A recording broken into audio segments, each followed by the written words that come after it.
قومیں سڑکوں، عمارتوں یا جی ڈی پی سے زندہ نہیں ہوتی۔ زندہ دل وہ ہے جو دوسروں کے سینے میں اٹھنے والے درد کو اپنے سینے میں محسوس کر سکے۔ ہمیں لگتا ہے کہ ہم ایک ترقی یافتہ دور میں جی رہے ہیں۔ احساس کا فقدان اور بے حسی اس حد کو پہنچ چکی ہے کہ سڑک پر حادثے کا شکار زخمی ہماری آنکھوں کے سامنے تڑپ رہا ہوتا ہے، لیکن ہمیں نظر نہیں آتا۔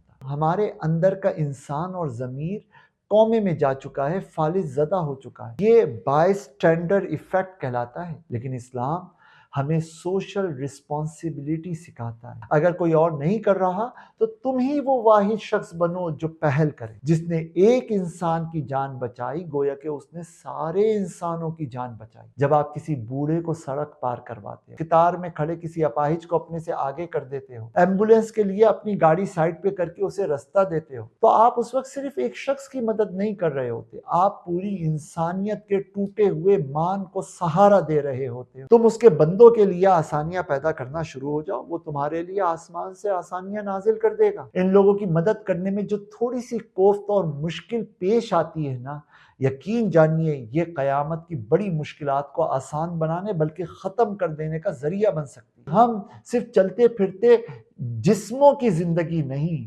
بلکہ دھڑکتے دل کی زندگی کی طرف آئیں۔